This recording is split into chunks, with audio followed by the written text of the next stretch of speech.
To felicitate His Lordship, Honorable Mr. Justice Shri Suman Shyam, Judge, Guwahati High Court and Chairperson, Building and Infrastructure. Smooth way.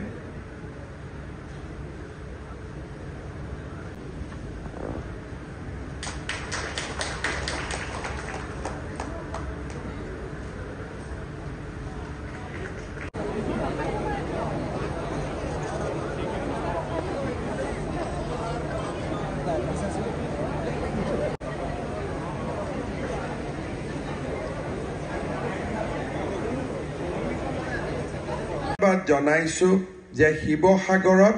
আজি এটা আমি সুন্দৰ ন্যায়িক আদালত লাভ কৰিব পাৰিছো গুৱাহাটী উচ্চ ন্যায়ালয়ৰ মুখ্য ন্যায়াধীশ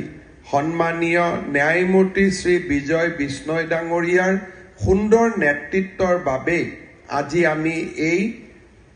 এটা সুন্দৰ ন্যায়িক আদালত লাভ কৰিবলৈ সক্ষম হৈছো মই হেহে শিৱসাগৰ জিলাবাসী ৰাইজৰ হৈও গুৱাহাটী উচ্চ ন্যায়ালয়ৰ মুখ্য ন্যায়াধীশ গৰাকীক অভিনন্দন আৰু ধন্যবাদ জনাইছো শ্ৰদ্ধাৰ অধিবক্তাসকল আমাৰ বাবে 1 জুলাই তাৰিখটো ন্যায়িক ইতিহাসৰ বাবে এটা নতুন মাইলৰ খুঁটা হ'ব প্ৰধানমন্ত্ৰী নৰেন্দ্ৰ মোদী ডাঙৰীয়াৰ বলিষ্ঠ পদক্ষেপত আমাৰ দেশে ব্ৰিটিছ ঔপনিৱেশিক দিনৰ পৰাই প্ৰচলিত Indian panel code of criminal procedure আৰু ইণ্ডিয়ান এভিডেন্স এক্টৰ পৰিৱৰ্তে ভাৰতীয় ন্যায় সংহিতা ভাৰতীয় নাগৰিক সুৰক্ষা সংহিতা আৰু ভাৰতীয় সাক্ষ্য অধিনিয়ম বলবৎ কৰি দেশত এক যুগান্তৰকাৰী পৰিৱৰ্তন ঘটালে এই পৰিৱৰ্তনে ন্যায় সমতা আৰু নাগৰিকৰ অধিকাৰ সুৰক্ষিত কৰাৰ দিশত গণতন্ত্ৰৰ দায়বদ্ধতাকে প্ৰতীয়মান কৰিছে নিজৰ চহকী আইনী ঐতিহ্য থকাৰ পিছতো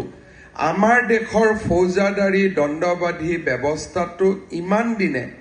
ঔপনিৱেশিক যুগৰ আইনসমূহৰ দ্বাৰা নিয়ন্ত্ৰিত হৈ আহিছিল সেইবাবে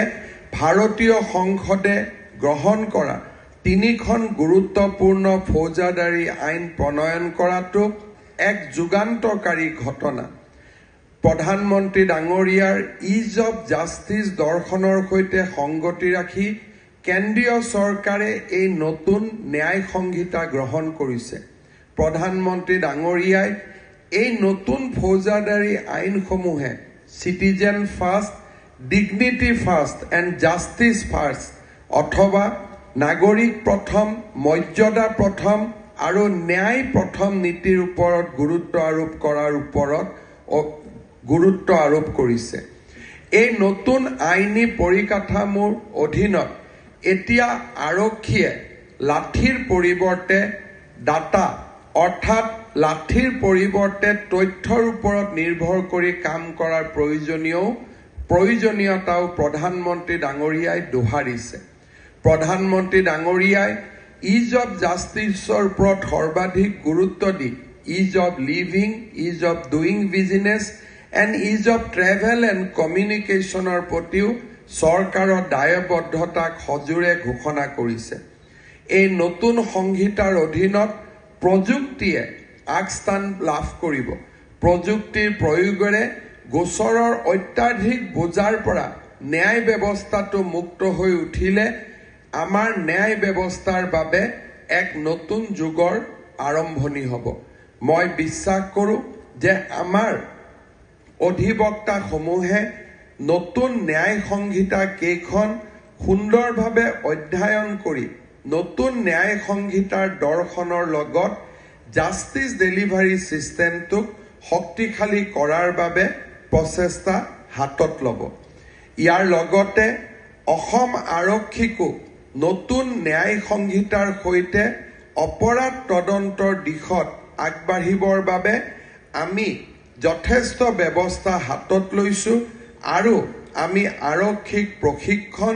ফৰেনচিক ট্ৰেইনিং আৰু ডাটাবেছ জাষ্টিস সিস্টেম এটা যাতে ডেভেলপ হয় তাৰ বাবে আমি তেওঁলোকক উপযুক্ত প্ৰশিক্ষণ দিয়াৰ বাবেও চেষ্টা কৰিছোঁ জুলাই মাহৰ পৰা বহু কেইটা বছৰলৈকে আমি দুটা ব্যৱস্থাৰ সৈতে নিজক জড়িত ৰাখিব লাগিব পুৰণা গোচৰসমূহৰ বাবে IPC CRPC এভিডেন্স এক্ট আৰু নতুন গোচৰৰ বাবে ন্যায় সংহিতা মই ভাবো আমাৰ অধিবক্তা আৰু ন্যায়পালিকাৰ কাৰণে অন্তত